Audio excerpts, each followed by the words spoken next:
Hi everyone, welcome back to Books. I'm Ellie and today I'm doing my fiction part of my November wrap-up. So I already posted my non-fiction November wrap-up on Thursday, which I will link below, and I also participated in the 6 musical readathon in November, and I did a separate wrap-up of that, so I will also link that below, and I won't be talking about any of those books in this video. But let's get into some of the stats and then we'll talk about the books. So over the entire month of November, I read 20 books and I DNF'd another 2, so 22. I also unhauled 22 books, which brought my physical TBR down to 273. It was 277 at the end of October, but I also bought a lot of books this month, so hopefully we're going to bring that down a bit more in December, but without further ado, let's get into the actual books.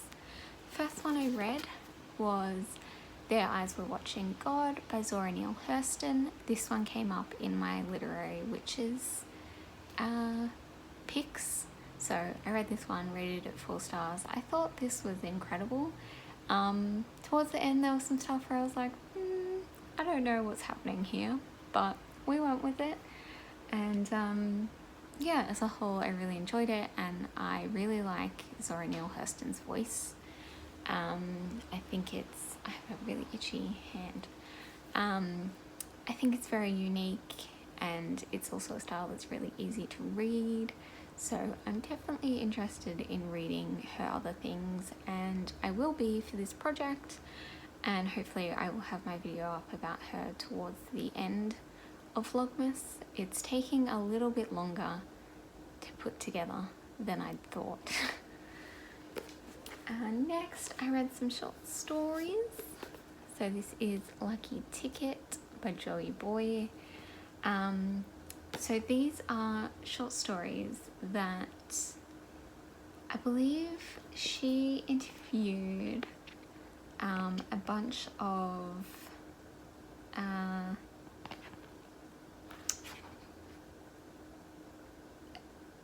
Vietnamese refugees from all over the world, and then she created these short stories, and she is, I believe, Vietnamese Australian. Yes, and she actually lives around where I do, which is kind of cool, and I've met her a few times and she's really lovely. So gave this one 4 stars, really enjoyed it and would highly recommend. Next I have an ebook that I borrowed from my library, and that is The Weekend by Charlotte Wood. This is a story of 3 elderly women who go to clean out their late friend's holiday home over Christmas, and it's really emotional, and you know, they're all very they're all 3 women are characters. That's how I would put it. They've all got those quirks. I read Charlotte Wood's Stellar Prize winning book, The Natural Way of Things, a few years ago, and I didn't really like that one. It was okay, but I just didn't really connect with it. This one, on the other hand, 5 stars, was amazing, cried many times, and just a little bit blown away by how much I enjoyed it.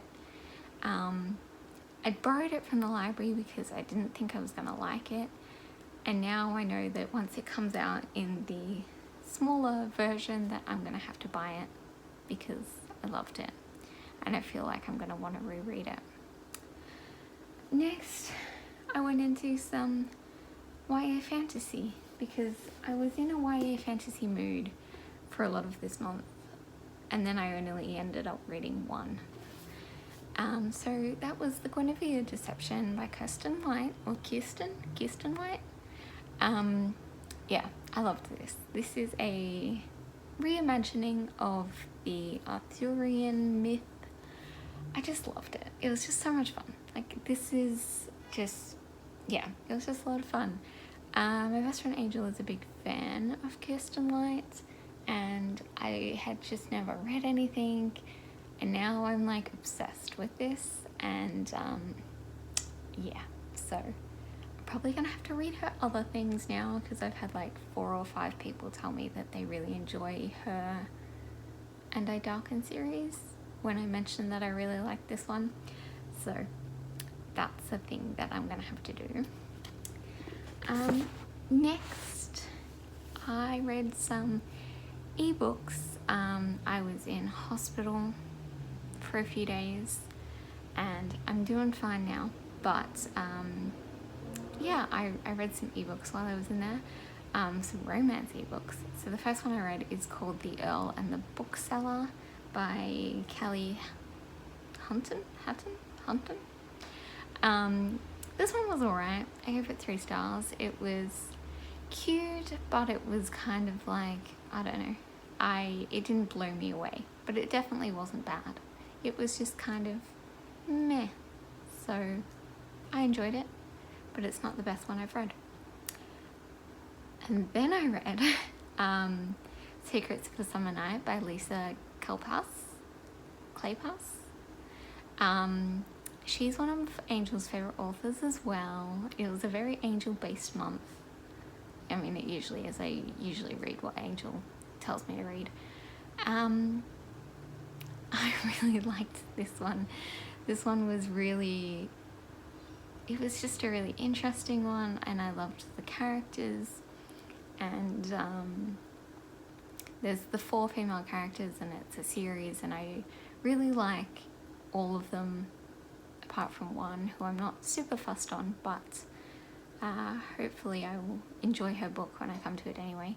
But this was the first one in the series, and yeah, it was really fun and I loved it, and it definitely just made me feel, I mean, I have a tough time in hospital, and it just kind of helped me stay distracted, and I was going through a lot of tests, and you know, it's never a fun time, but it was a little bit stressful, and yeah, they made me feel better, so there's those.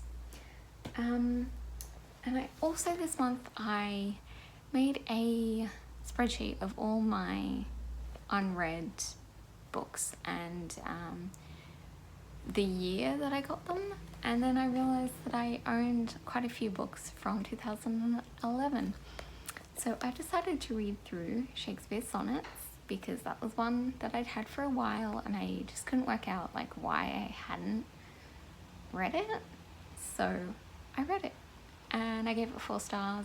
I genuinely enjoy Shakespeare, and yeah, I really like these ones. And then I was feeling a poetry mood, so I read Book of Longing by Leonard Cohen.